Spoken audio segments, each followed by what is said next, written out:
occurring on a massive scale.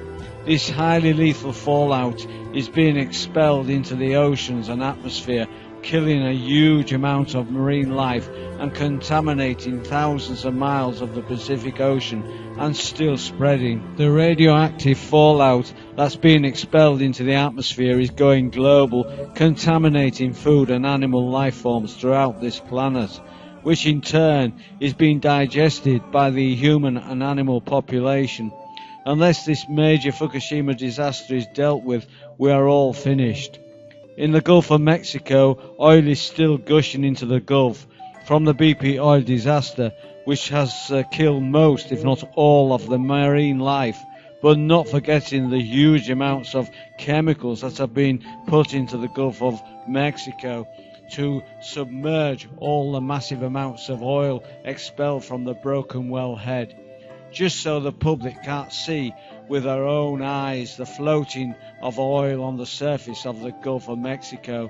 This major event has had a knock-on effect, slowing if not stopping the warm ocean current reaching the northern hemisphere.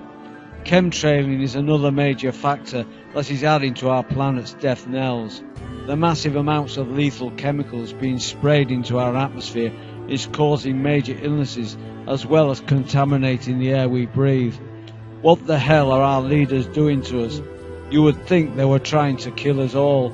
Well, this may not be far from the truth.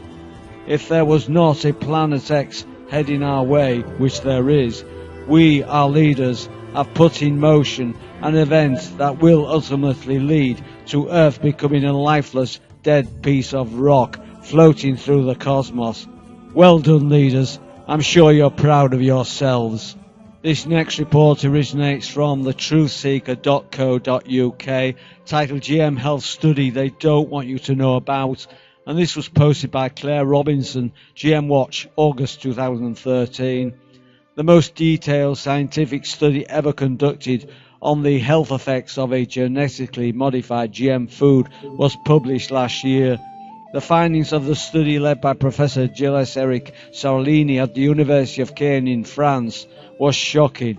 Rats fed over a 2-year period with 2 Monsanto products, a GM maize and tiny amounts of the Roundup herbicide that the maize is engineered to tolerate being sprayed with, had increased rates of severe organ damage, tumours and premature deaths. The study should have been a wake-up call to the world, but most members of the public and the scientific community are in danger of learning nothing from it. The reason, within hours of the study release, an orchestrated media campaign swung into action to discredit it. Quotes from scientists criticising the paper were circulated by the UK-based Science Media Centre, SMC, an organisation which claims to be independent and to aim to ensure the public have access to the best scientific evidence, while at the same time taking funding from GM companies. SMC Director Fiona Fox later said that she took pride in the fact that the SMC's emphatic thumbs down had largely been acknowledged throughout UK newsrooms. Few newspapers had covered the story, and those that did used quotes supplied by the Science Media Centre. She added that several television news programmes had also rejected the story after reading the quotes. This following report originates from the truthseeker.co.uk, titled Retired Army General Calling for the Forced Resignation of Obama, and this was posted by F. Michael Malouf, Wealthy Debates, November the 21st, 2013. A retired Army General is calling for the forced resignation of President Obama, other administration officials and the leadership of Congress for the direction they've taken the nation. His list of grievances include the systematic political purge of hundreds of senior military officers in the US military. Retired Major General Paul E. Valley told WND he is calling for nationwide rallies and protests to demand the resignation, and added that a peaceful civil uprising is still not out of the question. In his capacity as chairman of the organisation Stand Up America, Valley issued what he termed a national call to action to force the resignation of Obama, Vice President Joe Biden, Senator Majority Leader Harry Reid, the Democrat Nevada, Senator Majority Leader Mitch McConnell, Republican KY, House Speaker John Boehner, Republican Ohio, and House Majority Leader Nancy Pelosi, Democrat California. Valley, formerly the Deputy Commanding General of Pacific Command, said the current crop of leaders must be forced to resign by the demand resignation process, which he explained requires massive grassroots protests and social networking. As an example, he cites the public and media pressure that led to the resignation of President Richard Nixon. Impeachment, Valley said, is not a viable option because of partisan politics. Our federal government continues down the path of destroying America, he said. Americans must now stand up and put America back on the right track. In issuing his national call to action, Valley said the federal government has not subsided in sucking the oxygen, and we call to action all branches of governments to do your constitutional duties and not to be led astray in the cultural and moral decay of America. We have witnessed far too many lies, he said, as well as deception and the corruption of the Republic. Valley reminds Americans that the Declaration of Independence itself states that whenever any form of government becomes destructive to these ends, it is the right of the people to alter or to abolish it, and to institute new governments, laying its foundation on such principles and organising its power in such form as to them shall seem more likely to affect the safety and happiness. Valley said the nation he long defended is self-destructing before our very eyes because of our inept and incompetent leadership in Washington. The battle is on, he added, and we shall not retreat. This report originates from dailycensored.com, titled JFK, Was He One of the CIA's Greatest Hits? By guest writer Paul W. REA, PhD, November the 28th, 2013.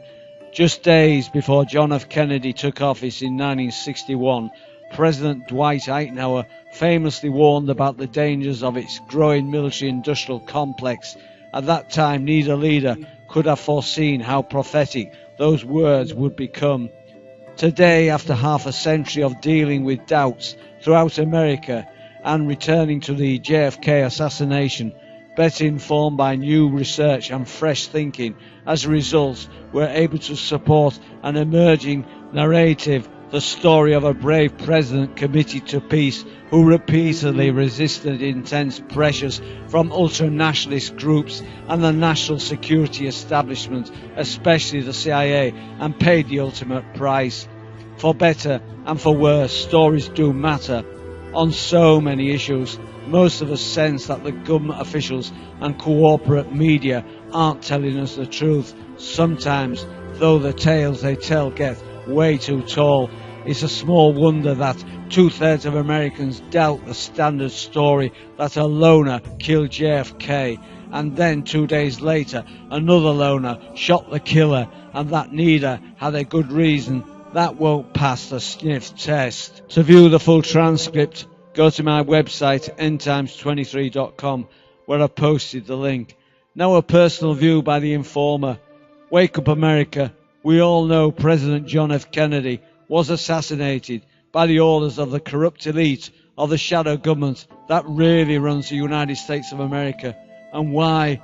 Because he was going to come clean about the top secret shadow government and their secret space program.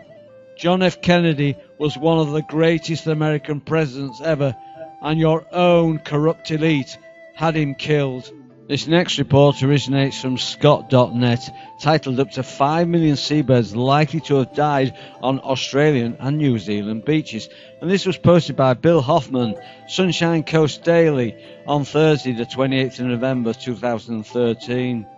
Concern raised over a number of dead birds on coast beaches. Lindsay Dines has been watching dead mutton birds washing at Tiwa for more than a month. He knows death is part of their migratory fate. Their long figure 8 of the Pacific that starts in Tasmania, touches the Northern Hemisphere, Aleutian Islands and then California before the long journey home. But Lindsay fears something more is at play. The avid fisherman and environmentalist has deep concerns about the numbers dying. I'm told that a month ago a count was done by someone, 25,000 between Noosa North Shore and Caloundra, he said. And there are media reports of dead birds extending from Bundaberg to southern coast of Victoria, plus Tasmania and New Zealand's west coast, in abnormally large numbers and along all beaches, creating great concern in communities all along the coast. All birds tested by vets were found to be emancipated and starving. Given the range of the deaths and numbers being reported, Mr. Dines fears as many as 5 million birds may have died. To view the full transcript, go to my website endtimes23.com, where I've posted the link. This following report originates from the MalaysianInsider.com, titled Hong Kong quarantines 19 people over second bird flu case, and this was posted on December the 7th, 2013. In April this year, officials test poultry at the border with mainland China in Hong Kong as part of measures against the spread of the deadly H7N9 bird flu. Hong Kong today quarantined an additional 19 people after the city confirmed its second human case of the deadly H7N9 bird flu, less than 5 days after it confirmed its first, officials said. The 19 people were close contacts of the second carrier of the H7N9 in the city, an 80-year-old Hong Kong man who had been living in the neighbouring mainland Chinese city of Shenzhen. The man developed a fever and was found to be infected with the virus yesterday after he was admitted in the city's Chung Mun Hospital on Tuesday due to underlying medical conditions. 19 close contacts of the patients have been quarantined, a government statement released today said. Out of the 19 quarantined, 13 had stayed in the same cubicle with the elderly man at the city's Chung Mun Hospital. 5 were his family members and 1 other was the taxi driver who drove him from the border to the hospital, the statement said. 18 of the quarantine patients have tested negative for the deadly virus, while the test results of an asymptomatic patient was pending.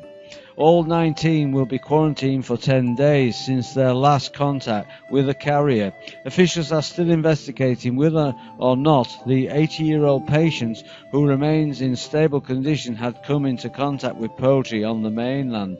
On Monday, the city admitted a 36-year-old Indonesian domestic helper who was infected with the virus. She had a history of travelling to Shenzhen, buying a chicken, slaughtering and eating the chicken, Hong Kong Health Minister Ko Wing Man had said of the patient, who remains in a critical condition. Health officials said they have not found any links between the 2 cases. The government has placed 17 people who have been in close contact with the Indonesian patients under quarantine since Tuesday. This following report originates from the truthdenied.com, titled Planet X, the Truth Behind the Lies, and this was posted by Laura Croft on April the 8th, 2013. The following photos was taken by the Truth Denied during the Venus transit that occurred on June the 5th and 6th of 2012. The 2012 transit of Venus, when the planet Venus appeared as a small dark disk moving across the face of the Sun, began at 22:09 UTC on 5th of June 2012 and finished at 4:49 UTC on 6th of June. Depending on the position of the observer, the exact times varied by up to 7 minutes. Transits of Venus are among the rarest of predictable celestial phenomena and occur in pairs, 8 years apart, which are themselves separated by more than a century. The previous Venus transit took place on June the 8th, 2004, preceded by the pair of appearances on the 9th of December 1874 and 6th of December 1882. And the next pair of transits will occur on the 10th and 11th of December 2117 and in December 2125. What sparked our attention was the ability to view the transit by means of a Nikon P100 HD 10.3 megapixel camera filtered by a welder's lens, which gave us the ability to shoot the photos that was seen in the video and as well in this article. You may ask yourself, what does Planet X have to do with the Venus transit? That's a great question. See, it wasn't until the filming of the Venus transit that we found more reveal once the footage was downloaded. As you can see in the following photo, other celestial bodies came into view, which not only astounded us, it baffled us. Why isn't the news reporting this? Why has NASA not said a peep? This final report originates from ZetaTalk.com, the Zeta Talk newsletter, issue 374, and it was posted on Sunday, December the 1st, 2013, titled Eclipse Revelations. Eclipses always reveal some elements of the Planet X presence, as this history of eclipses in issue 295 of this newsletter on May the 27th, 2012 details. Eclipses are at present assisted, so they occur at all, given the moon's erratic orbit and the Earth's wobble. Why not just let the much publicised eclipse fail, and by this announce to the world that there is something amiss in the heavens, per the Zetas, until the announcement reveals that a cover-up has been in place? It would be too much of a shock to too many people for such an event as an eclipse to simply fail to occur. Zeta Talk prediction, the 20th of the 6th, 2009. The pattern has been that all events such as an eclipse have been assisted, so that those who would go insane if presented by the truth will not be pressed to this extent. At some point, of course, this will change. Just when that time comes, we will not say. The solar eclipse of November the 3rd and 4th of 2013 thus occurred as expected, and numerous photos were published. All looked normal, but was it? A plethora of photos from the space and space weather gallery sites showed a red rim around the sun during the full eclipse, and a dual jewel on the edge when the sun reappeared. The twin jewel did not line up with the sunspots on the sun and had no explanation, nor did the red rim shown on this Yahoo photo have an explanation. It certainly was not present in the eclipse prior to the arrival of Planet X in the inner solar system in 2003. Compare the solar eclipse in 2000 to the 2013 solar eclipse. Zeta Talk observation, 11th of the 9th, 2013. Only the rim of the sun is showing, and due to the glare of the sun being naturally reduced by the moon, light from the Planet X complex can be readily seen. It becomes dominant, though it's taken by the ignorant public to be sunlight. During an eclipse, the spot where the sun returns becomes brilliant, like a diamond on a ring. Why would there be such locations not aligned with flares or sunspots on the sun? The reddish rim of the sun is likewise not even, but showing a lit spot where no sunspot or flare exists. Such nonsenses are lost on the general public, who assume if no fuss is made by professionals, then nothing is amiss. Compare the solar eclipse of 2000, when Planet X was not in the vicinity, but occurring on a massive scale. This highly lethal fallout is being expelled into the oceans and atmosphere, killing a huge amount of marine life and contaminating thousands of miles of the Pacific Ocean, and still spreading. The radioactive fallout that's being expelled into the atmosphere is going global, contaminating food and animal life forms throughout this planet, which in turn is being digested by the human and animal population. Unless this major Fukushima disaster is dealt with, we are all finished. In the Gulf of Mexico, oil is still gushing into the Gulf from the BP oil disaster, which has killed most, if not all, of the marine life, but not forgetting the huge amounts of chemicals that have been put into the Gulf of Mexico to submerge all the massive amounts of oil expelled from the broken wellhead, just so the public can't see with their own eyes the floating of oil on the surface of the Gulf of Mexico. This major event has had a knock-on effect, slowing if not stopping the warm ocean current reaching the northern hemisphere. Chemtrailing is another major factor that is adding to our planet's death. It's from thetruthseeker.co.uk, titled GM Health Study They Don't Want You to Know About, and this was posted by Claire Robinson, GM Watch, August 2013. The most detailed scientific study ever conducted on the health effects of a genetically modified GM food was published last year. The findings of the study, led by Professor Gilles-Eric Sarlini at the University of Caen in France, was shocking. Rats fed over a 2-year period with 2 Monsanto products, a GM maize and tiny amounts of the Roundup herbicide that the maize is engineered to tolerate being sprayed with, had increased rates of severe organ damage, tumours and premature deaths. The study should have been a wake-up call to the world, but most members of the public and the scientific community are in danger of learning nothing from it.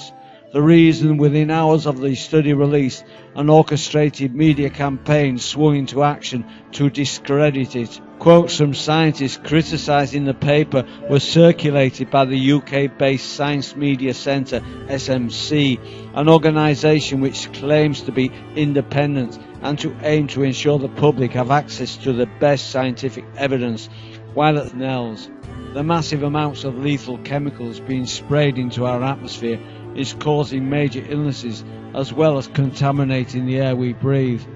What the hell are our leaders doing to us? You would think they were trying to kill us all. Well, this may not be far from the truth. If there was not a Planet X heading our way, which there is, we, our leaders, have put in motion an event that will ultimately lead to Earth becoming a lifeless, dead piece of rock floating through the cosmos. Well done, leaders. I'm sure you're proud of yourselves. This next report originates